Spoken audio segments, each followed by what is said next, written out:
Passamos ao julgamento de processo, com o processo 123.748, que tem como relator Sua Excelência o conselheiro José Augusto, que eu passo a palavra. Obrigado, senhor presidente. Nobre procurador Joãozito, seja bem-vindo.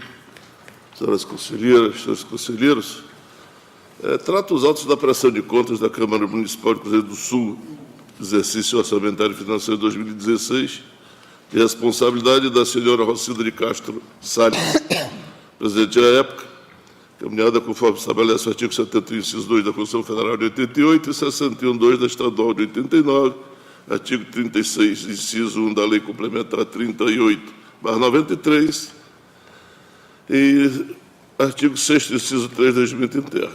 Caminhada documentação do AFO, segundo o GCE, emitiu relatório preliminar de análise técnica, observando os seguintes achados irregulares. 2 pontos. A. Infringência ao contido do Manual de Referência à terceira edição da Resolução TCE 87/2013, em razão da evidenciação incorreta dos créditos adicionais no exercício, item 2.1 do relatório. B.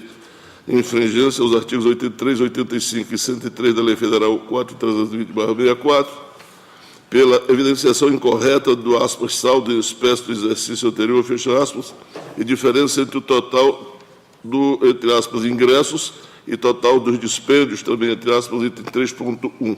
C.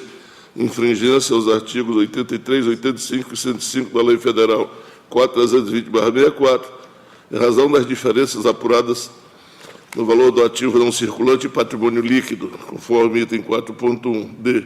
Infringência ao contido no artigo 29A, inciso 1 da Constituição Federal de 88, em face da extrapolação do limite máximo de 7% das receitas tributárias e transferências no exercício anterior, com as despesas totais do Poder Legislativo, item 5.2. E. Infringência ao contido no artigo 22, inciso 1 da Lei Federal 812/91 e artigo 15 da Lei Federal 8.036, de 1990, em face da contabilização inconsistente das obrigações patronais devidas ao exercício, item 6.1. F. Infringência ao contido no artigo 37.21 da Constituição Federal de 88 e artigo 2º da Lei Federal 8666/93, em face de material de consumo sem o devido processo legal, item 6.3. E G. Infringência ao contido no artigo 37.20/21 da Constituição Federal de 88, artigo 2º da Lei Federal 8666/93, em razão de contratação de serviços de terceiro, pessoa física, sem o devido processo legal, item 6.5. Citado, a senhora Rocilda de Castro Salles, presidente à época, e o senhor Edson Pereira Magalhães, contador, também à época, as folhas 40/42, ambos deixaram passar em autos as suas oportunidades de defesa, conforme folha 43 dos autos. Caminhado feito ao Ministério Público de Contas, o senhor ilustre procurador Joãozito de Melo Neto se pronunciou no feito as folhas 47/50 dos autos, excelência, ao relatório. Com a palavra, Sua Excelência, o procurador para a sua manifestação. Obrigado, senhor presidente.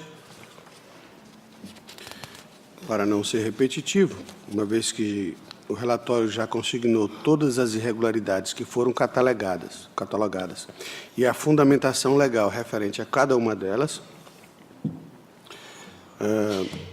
o Ministério Público de Contas opina no seguinte sentido.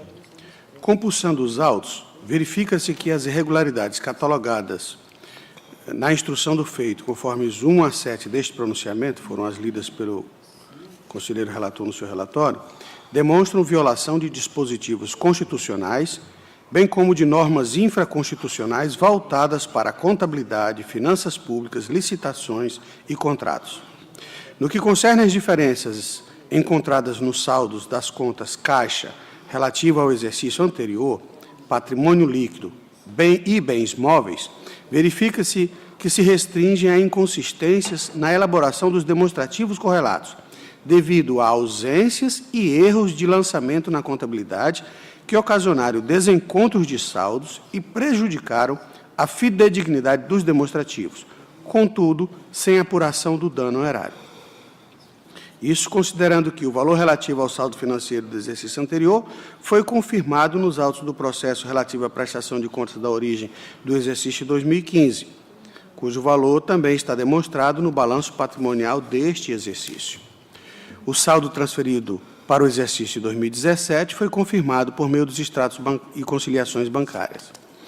A origem fez prova da existência dos bens móveis no patrimônio da Câmara de Cruzeiro do Sul por meio da apresentação de inventário.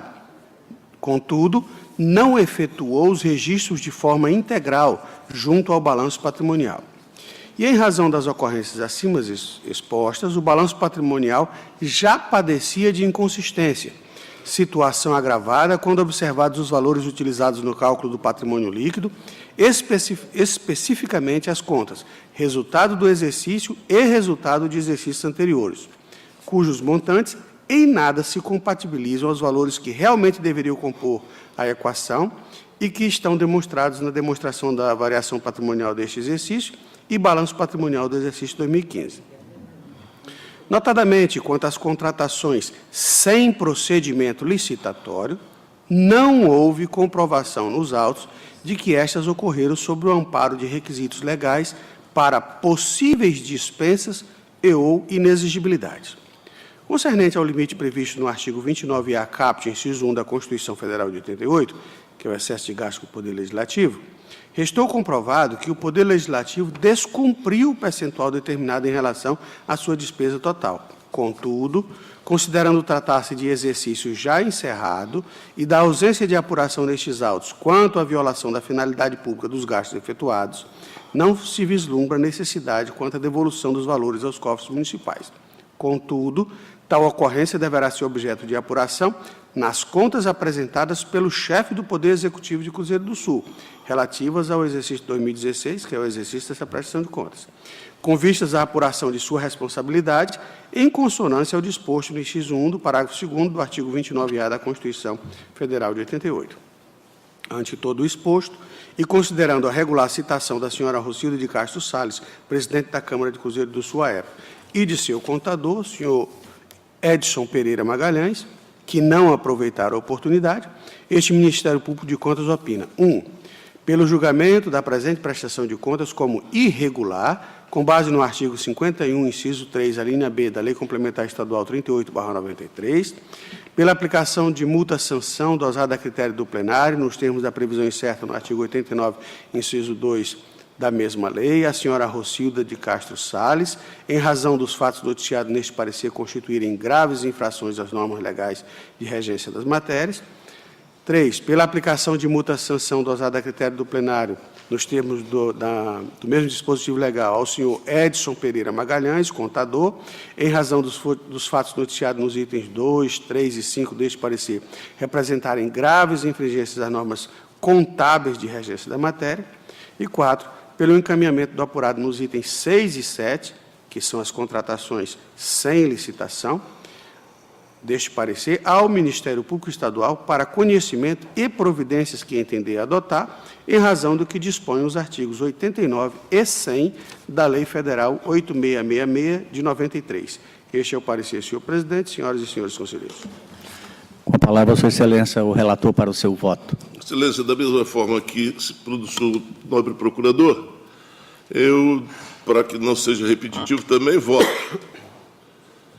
pela emissão de acórdão considerando irregular a prestação de contas da Câmara Municipal de Cruzeiro do Sul, exercício orçamentário e financeiro 2016, de responsabilidade da senhora Rocilda de Castro Salles, presidente da Câmara à época, com fulcro na Lei Complementar Estadual número 38/93, artigo 51, inciso 3, a linha B, em face de grave infração à norma legal ou regulamentar de natureza contábil, financeira, orçamentária, operacional e patrimonial.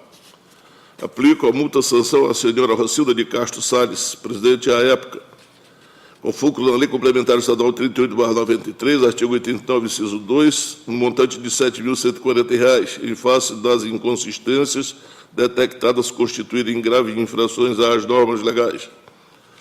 Aplica a multa-sanção ao senhor Edson Pereira Magalhães, contador à época, com fulcro da Lei Complementar Estadual número 38/93, artigo 89, inciso 2, no montante de R$ 3.570, em face dos fatos noticiados quanto, a infringência aos artigos 83, 85 e 103 da Lei Federal 4.320/64, pela evidenciação incorreta de, aspas, saldo em espécie do exercício anterior, fecha aspas, e diferença entre o total, entre aspas, dos ingressos e total dos dispêndios, item 3.1. B. Infringência aos artigos 83, 85 e 105 da Lei Federal 4.320/64, em razão das diferenças apuradas no valor do ativo não circulante e patrimônio líquido, conforme item 4.1, e C. Infringência ao contido no artigo 22, inciso 1 da Lei Federal 8.212/91 e artigo 15 da Lei Federal 8.036/1990, em face da contabilização inconsistente das obrigações patronais devidas do exercício, item 6.1. E, finalmente, encaminhamento apurado quanto a infringência ao contido no artigo 37, 21 da Constituição Federal de 88 e artigo 2º da Lei Federal 866/93, em face de material de consumo sem o devido processo legal, item 6.3, e B, infringência ao contido no artigo 37, 21 da Constituição Federal de 88 e artigo 2º da Lei Federal 866/93, em razão de contratação de serviços de terceiro pessoa física, sem o devido processo legal, item 6.5, encaminhamento ao Ministério Público Estadual para conhecimento e providências que entender adotar em razão do que dispõe o artigo 89 e 100 da Lei Federal 866/93. E, após as formalidades de estilo, pelo arquivamento do feito. Excelência, é o meu voto. Em votação, conselheiro Valmir Ribeiro. Eu acompanho o voto do nobre conselheiro relator, senhor presidente. Conselheiro Antônio Malheiro. Excelência, acompanho o voto apenas na multa do gestor, como há uma ausência de licitação na contratação de material de consumo e serviços de terceiros, nós temos aplicado a multa máxima de 14.280. Eu corrijo, se a excelência tem razão. Já dando a correção do nobre relator, conforme a multa, conselheiro Ronaldo Polanco. Os erros são mais contábeis. Mas não tem resposta, não responde. Calou. Deu revelia nisso. Hã? Não respondeu, não disse Ele nada. não se defendeu. Não, correto, mas o contador também. Nenhum. E é interessante as decisões recentes do TCU, porque ele trata, por exemplo, agora, que quando tem problemas numa obra, quem é responsável não é o gestor mais, é o fiscal da obra. Nesse caso, e nós acho que devemos olhar muito para essa situação, a maioria dos erros que tem acontecido, e os nossos dados aqui,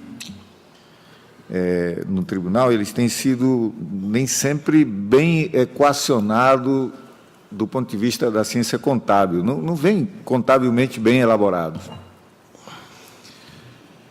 O gestor tem pago muito pelo erro da contabilidade. Será que nós estamos certos? Eu acho que esse avanço do TCU diz, olha, o gestor não é responsável pelos problemas de uma obra, é responsável lá, é o fiscal da obra.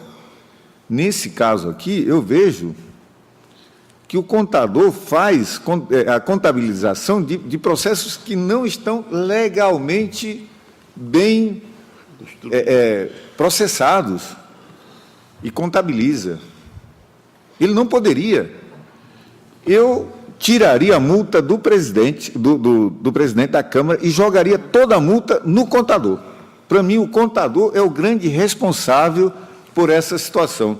E manteria só a multa no contador e tiraria a multa do presidente, porque o presidente, neste caso, ele não tem responsabilidade por essa situação. Ele deixa um contador, o contador tem que entender, ele não pode fazer a contabilização de nenhuma despesa pública se não estiver com o devido processo legal bem executado. E os nossos contadores fazem isso. E aí geram os problemas que estão acontecendo nos registros contábeis da contabilidade da despesa pública, não é só local, é em termos gerais. Então, eu tiro do presidente, mantenho a irregularidade e jogo a multa no contador. Conselheira Dulcinea Benício. Relator, senhor presidente. Conselheira Maria de Jesus. Acompanho o relator, senhor. Aprovado por maioria nos termos do voto do conselheiro relator, vencido o conselheiro Ronaldo Polanco. Vencido em parte, Presidente, é porque, unânime. por maioria, por unanimidade, vencido em parte na multa, que, divergindo da multa, o nobre conselheiro Ronaldo Polanco, que, em vez de aplicar ao gestor, e sim ao contador.